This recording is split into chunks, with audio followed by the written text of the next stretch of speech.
Hey cinephiles.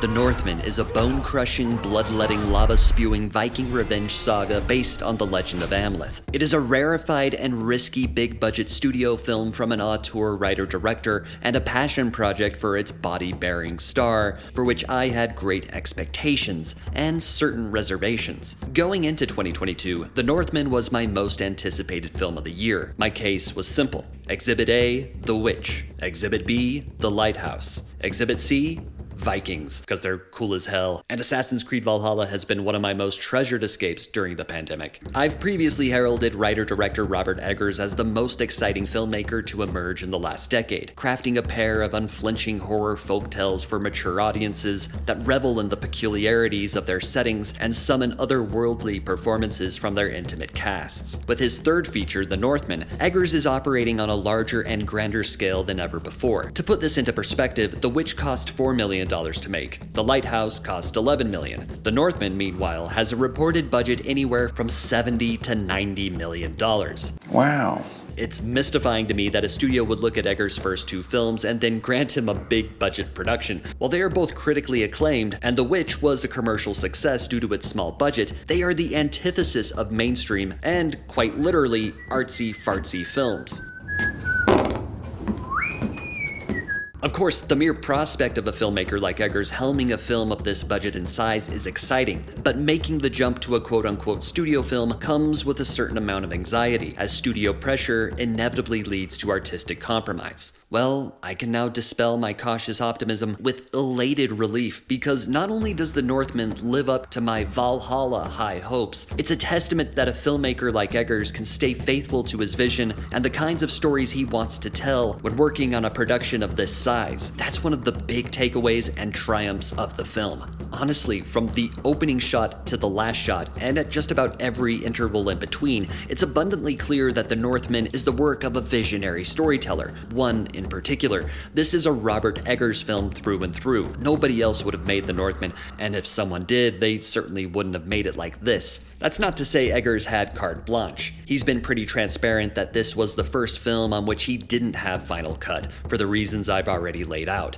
But what matters here is that he persevered through the fire and brimstone that are studio notes and test screenings, hell-bent to satisfy those demands and that of his own artistic integrity. In short, an uncompromising filmmaker had to compromise, and Eggers himself has stated that he feels the film is better as a result. Regardless of this film's commercial fate, the fact that it exists at all is a win for the filmmaker, the studio, and the audience. Perhaps the single most defining quality of a Robert Eggers film is the remarkable amount of historical research that begins each of his projects and makes its way through to the final product. From the language of the characters, to the clothes on their backs, to the dwellings they inhabit. Eggers worked with experts, historians, and archaeologists to fill the world with those details and fill in the gaps where our knowledge and understanding fall short. Eggers co-wrote the screenplay with Icelandic poet and novelist Sjón, adapting the same legend from which Shakespeare wrote Hamlet. Just as The Witch explored Puritanism and Satanism, and The Lighthouse tied sailor lore to Greek mythology, The Northman embraces Norse paganism while hinting at the eventual spread of Christianity. It offers both a look at how those beliefs affected everyday life and then satiates the audience with drug-fueled visions of Scandinavian mythology. I will always champion films that optimize and utilize their budget for production design and art direction, and this is the type of film where you see every penny on the screen, from the long ships to the long swords, walls of wood and sod roofs.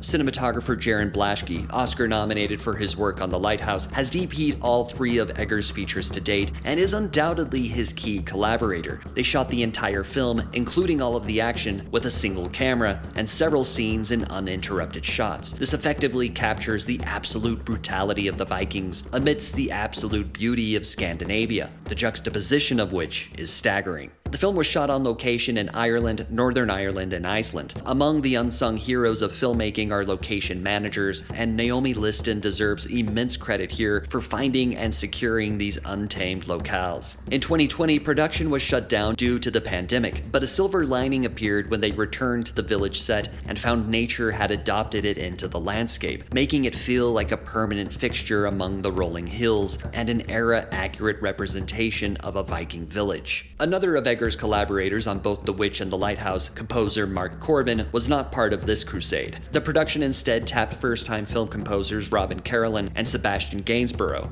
It's just what a Viking king would order. A host of harps, zithers, lyres, and bagpipes, a clan of guttural recitations, a chill of uneasy strings, and a volley of heart-pounding drums, hitting the emotional beats of the story and rising to action, underscoring the blood-curdling battle cries. Those looking to pump some testosterone through their veins might want to listen to it in the gym, but don't blame me if somebody else hears it and thinks you a madman. And speaking of madness, Alexander Skarsgård is the titular Northman Amos. Similar to Robert Pattinson and Willem Dafoe in The Lighthouse, he feels down to roll in the mud, figuratively and literally. More than anything, it's a physically demanding performance, showcasing his towering stature and insanely ripped torso. It's about time Skarsgård starred in a film worthy of his physique, because it certainly wasn't The Legend of Tarzan. Skarsgård has been longing to channel his roots and make a Viking epic since 2011, and you can sense that from his performance, which is mostly marked with feral fortitude, but also brings a hungry earnestness during the quieter and more vulnerable moments.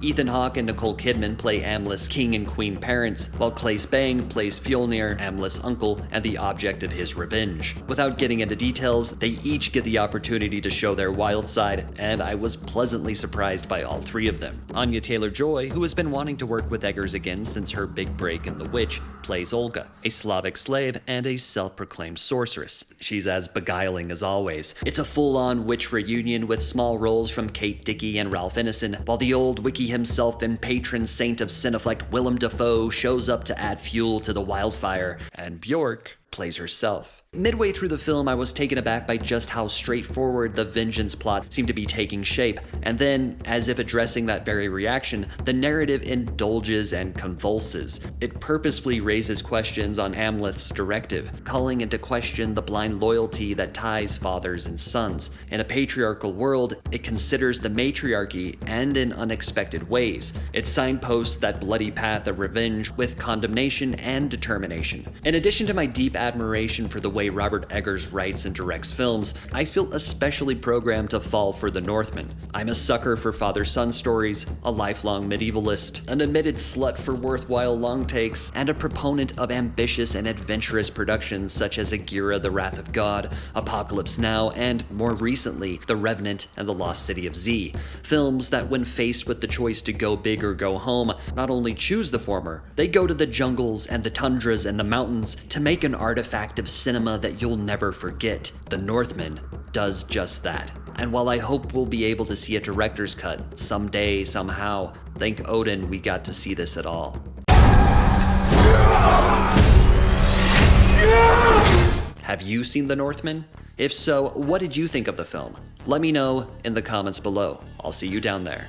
If you enjoyed this video, please give it a thumbs up. Subscribe to Cineflect for video essays, film lists, and more. I got this! And click that bell next to the subscribe button if you'd like to be notified anytime I upload a new video. Thank you so much for watching. For Cineflect, I'm JS Lewis. Until next time, watch something good.